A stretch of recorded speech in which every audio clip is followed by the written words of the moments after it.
new ground for the Gold Diggers. Our first visit today to Petersfield Town for their top of the division clash against Stoneham for round 2.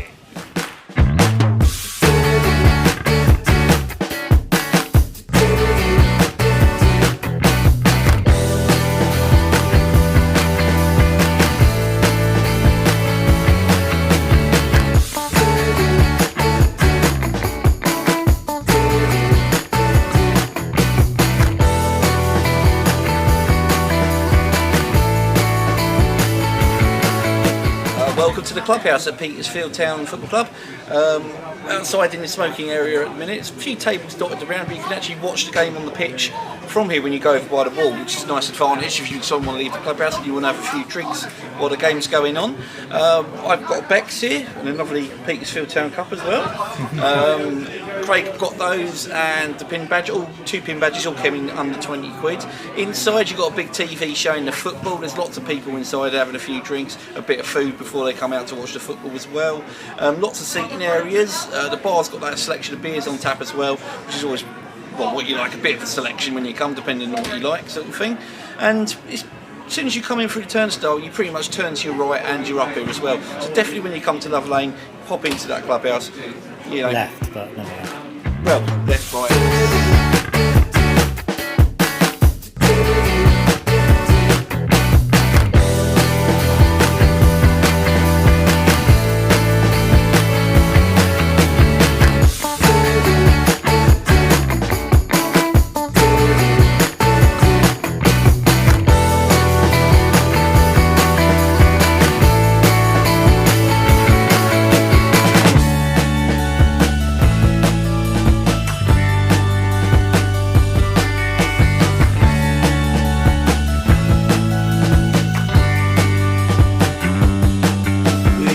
By Mark Nicol, the secretary here at Petersfield Town.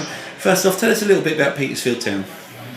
Well, the club was originally founded in 1889, so it's got a long history, and I've been here, feels like all of that time, but not quite actually. Over the years the club name changed, so we were Petersfield United for most of that time, but in 1993 the club got into difficulties and we had to leave the Isthmian League, and we formed a new club effectively, Petersfield Town.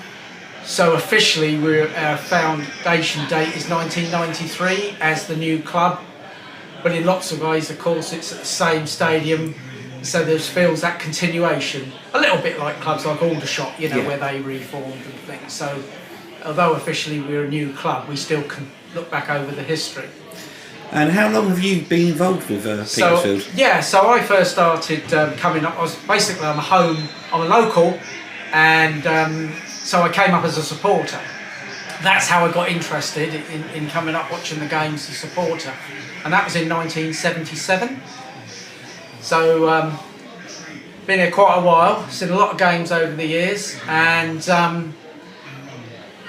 over time I gradually got more involved and started helping a little bit on match days or club events and or around the club, and eventually got onto the committee in 1986, and then I became secretary of the club in 1993. Wow. And I still hold that position now, so sort of just getting the hang of it really, I suppose. And what's your role as secretary involved doing on a day-to-day basis? Well, basically it's all the administration, all the football administration principally. So although of course some of the admin I do is with other outside bodies or outside of the league structure or football structure if you like, but I will liaise with all other clubs, match officials, leagues, county football association and the National Football Association. So you deal with every external body, and so of course there's lots of communications that go backwards and forwards between all those bodies. So I will deal with all things like all their player registrations, their player disciplinary, contacting the other clubs and the match officials about match details, etc, etc. So that's the main gist of it, but also provide some support with the match day programme and some of the information for that, and help a little bit with some of the financial side in terms of looking after the gate money on match days and things like that. So it's a wide-ranging task. So it's an enjoyable role in the sense that you do get to meet a lot of people from other clubs, because you deal with them these days through email, of course, and in the old days mainly through the post and phone. But yeah. Oh, Matt Parker. Can't believe Oh, well, at least they got my name right on AI. But yes, so today, special day for me today. Do you know why? balls are dropped. Well, listening to our radio interview last week, I think both of ours haven't yet. No, Petersfield. Today, I completed the Wessex Premier League now. All 20 grounds done, yep. So just the 5 Division 1 grounds to go. But this is one ground we've always wanted to come to, haven't we, Petersfield? Yep. Just in terms of, like, one of the bigger clubs, aren't they, in the Wessex League? Yep. Fan base, and also the following that they have. One of our first vlogs we did, wasn't it? Was Petersfield Town when they won the playoffs at New Milton. Yes. And they triumphed on penalties, didn't they? They did that day, and then unfortunately moved into the Southern Combination League and back to the Wessex this year. Yes, but first impressions? Lovely ground. Yeah, really good. Good little setup, good clubhouse. Yes. Nice stand over this side. Yeah. Bit of terrace in there. What about Petersfield today? Because this is round 2 of this fixture, isn't it? Between possibly 2 of the teams that are going to be fighting for that title. Yeah, it was a horrendous injury to Harry Birmingham, which had the game called the first time round. The game is a replay from that. Petersfield are currently first in the Wessex Premier League. The last 3 league games, a 2-0 away win at Millbrook, a 1-0 home against New Milton Town, and a 2-0 away win against Birmingham Heath Harlequins. Their top scorer is Bob Tudway, who's got 18-17. Kean Towns and Harrison Cable add to that firepower as well. They both got 6 apiece in 16 games. Very hard team to break down. Non-League HQ have also got Petersfield as the best defence in all of the sort of non-leagues. I think they're on 87% for clean sheets this season, right at the top. That's all the leagues in England as far as I know. So they're going to be hard to break down. We saw them against Brockenhurst. Yes. They were very good against Brockenhurst as well, and deserved 3-0 winners. What about the opponents today, Stoneham, very quickly, because obviously we know a lot about them from our vlogs. AFC Stoneham currently second in the league. Their last 3 league games, a 4-1 away win at Laverstock and Ford, a 4-0 win against East Cowes Vicks, and a 5-0 away win against Cowes Sports. Tyrrell Sampson is back, but he's not featuring today through injury. Alex Welch is away as well. Alex Welch is away as well. Their top scorers are Duarte Martins with 13 goals. Sampson's already got 8 goals since he came back. But Oliver Jenkins, I've talked about him in previous vlogs. He's come on last season, scoring 20 goals from midfield. He's up to 9 already this season. Exactly. So they'll be hoping to repeat their 2-0 lead they had last time before it got abandoned. So it's a good game, and we'll pick a better place to stand and do our links at half time at full time. I always wonder what happened to him. You can't really search for James Wilson on Facebook because it's such a common name. Well, yeah, there's a famous football writer called James Wilson.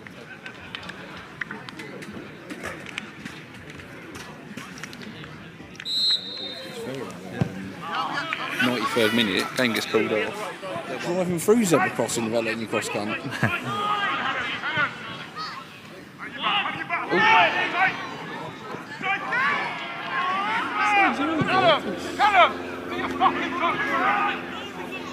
Oh, he's done well there. Yeah.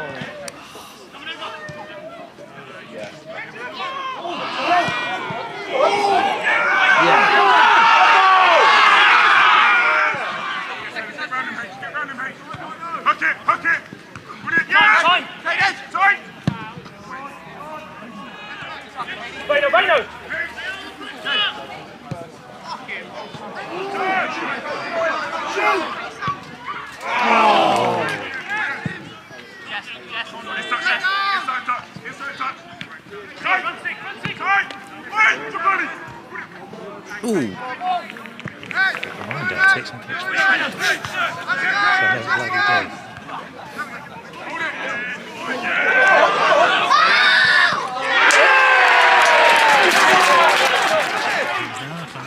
Oh, what a highway!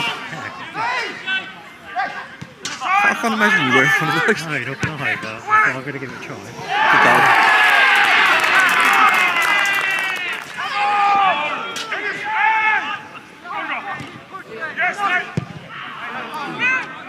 Half time is Petersfield 1, AFC Stoneham 1. Game that's certainly living up to its hype, isn't it, young Matthew? Yeah, I mean, we were slightly worried that sometimes these top of the table clashes do tend to flatter to deceive. It's been a really good game, both teams going for it. Stoneham early chances, Martin's had a couple of early ones. Maybe you think Mayfield he could have done better with. Petersfield had a big shout for a penalty, I'm not quite sure what for, but Callum Lee pulled off a good save from it. But Petersfield fans will be raising a glass to Brandy Miller this half. A great finish, lovely little flick to put himself in. That. Trying to think of a Brandy one, it's actually quite hard.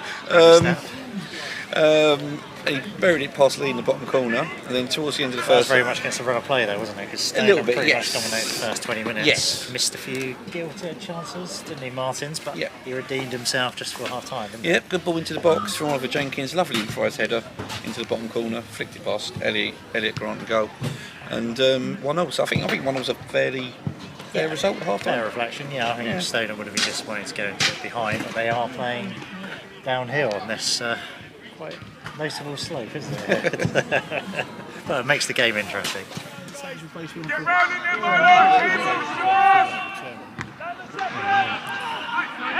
Head.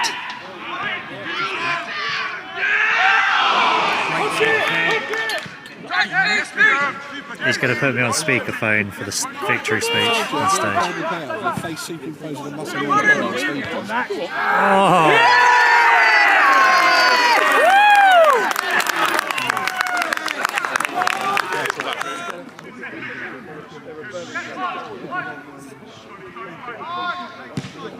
Oh, that's a great ball.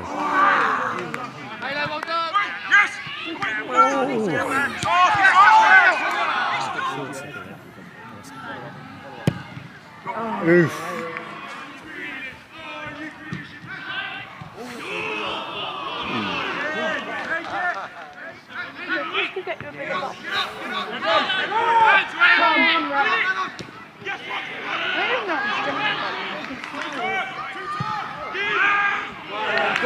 Well, it should have been up this month, but as I said, I deleted it, didn't I? So.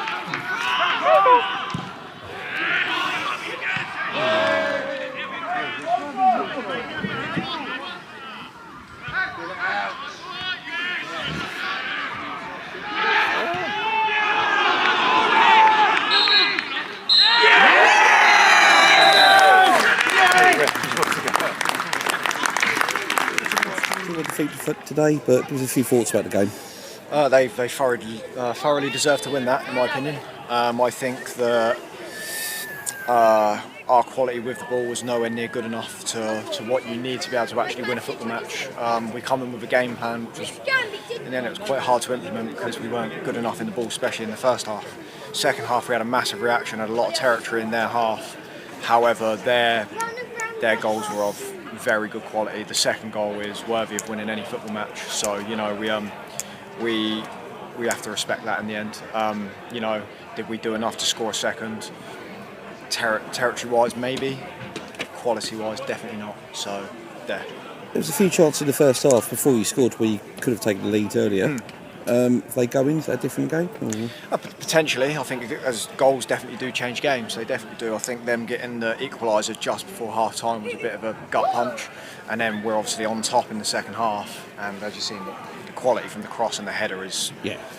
I've just said in a different interview, I doubt we'll see quality of that, of that top quality in this league again for the rest of the season. So a goal well worthy of winning the game. They then have something to protect. It's obvious that we're then going to take over possession. We're going to take over control in terms of possession in the game because they've got something to protect. And at that point we needed better quality to be able to break them down. More crosses in the box, better crosses in the box, and we didn't really do that too much until the last 10 minutes. I don't think so. Do I think we deserved to win the game? Absolutely not. But a few moments here and there could have changed the complexity of it. We're in October of the season, still early days, but you're in the mix, obviously. Was that something you were aiming for in pre-season? Well, we obviously made a few signings that we knew were going to really improve us. Did I think that we'd be up there in a conversation with Stoneham? Absolutely not. We finished 5th last season in the other league, and we only just scraped in the playoffs. So to be in conversations and stuff like that is obviously a big credit to the boys, but there's a long way to go. There's a hell of a long way to go. So all we have to do is principally remember what we are, keeping good habits, training hard, and don't forget what our process is into every single match, every single game week. And what will happen, what will be. But at the end of the day, we need to stay grounded and not run away with what everyone else might say. But we just 2-1 winners in the end, and that was a tough game, as you just said to me. Yeah, I mean, we were here, the game was abandoned. It was 2-0, if you like. They understood how we play, and to be fair, they changed and adapted to try and combat that. And they got a goal, went up, and suddenly you sort of, you start to think, but we kept to the game plan, and lo and behold, without sounding a little bit arrogant, it's sort of our qualities just sort of come through. I think the pleasing thing for me though was the defending at the end, because they are going to throw everything at you. I mean, we dealt with it on that time. And one of those defenders, brought in, was Dan Miller, was absolutely immense at the back today, wasn't he? You can see why he's played such a high level. I mean, he's dominated the air, bodies in the way, and not only him, Ashwell's, and you look at Jake Thompson, these are all senior players that sort of handle the pressure when it comes, and they know what to do. But collectively, I think we're away from home, we're top of the league. It's never going to be an easy place to come, and they will be there and thereabouts at the end. Without doubt. You talked about the experience of the back line. Do you think maybe that's the difference this season from previous seasons? You've got those experienced players, Brett Williams up front as well. They can get, see the games out sort of thing. James wasn't here today, but James has collectively brought together a well-balanced squad. And what I mean by that is, you look at the bench and you look at what we've got. These players have played high level, so at times like that, that's where it tells. And as you just said, you can bring Brett Williams on, might only be for 5 or 10 minutes, but he's going to cause you a problem, get you a free kick, and we get up the pitch, because that's the difference. And so, without a shadow of a doubt, I think the balance that we've got is being recruited quite well. Brilliant. Thank you, Tom. Time score was Petersfield Town 1, AFC Stoneham 2. Congratulations to AFC Stoneham for taking a giant stride towards the Wessex Premier League title, isn't it, today? Indeed. I think they deserved it. They shaded it. Petersfield played well in spells. I mean, a great header to win the game. Beautiful. Absolutely. Perfect angle. He did really well to head that in. Yeah. Tom Arnett's been providing the cross. I think he's someone that's come on leaps and bounds this season for them. He's made that right wing back spot his own. He played really well. Dan Miller at the back as well. It's another one I thought particularly well that experience. I think he saw them through the last 10 minutes, didn't he? Yeah. And I think they looked pretty comfortable once they took the lead, and apart from a little bit of Petersfield going for it last 5 minutes, I think they deserved winners. I think Conham's very honest in the interview. I think he was a bit disappointed in the way they played. They took the lead, obviously. Waka. Full-time score was Petersfield Town 1, AFC Stoneham 2. Congratulations to AFC Stoneham for taking a giant stride towards the Wessex Premier League title, isn't it, today? Indeed. I think they deserved it. They shaded it. Petersfield played well in spells. I mean, a great header to win the game. Beautiful. Absolutely. Perfect angle. He did really well to head that in. Yeah. Tom Arnett's providing the cross. I think he's someone that's come on leaps and bounds this season for them. He's made that right wing back spot his own. He played really well. Dan Miller at the back as well.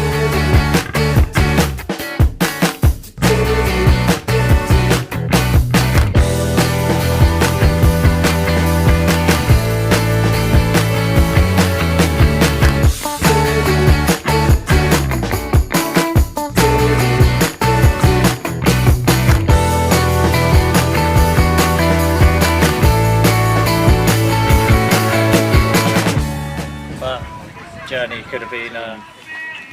Healing. That's good to see, but the game is a replay from that.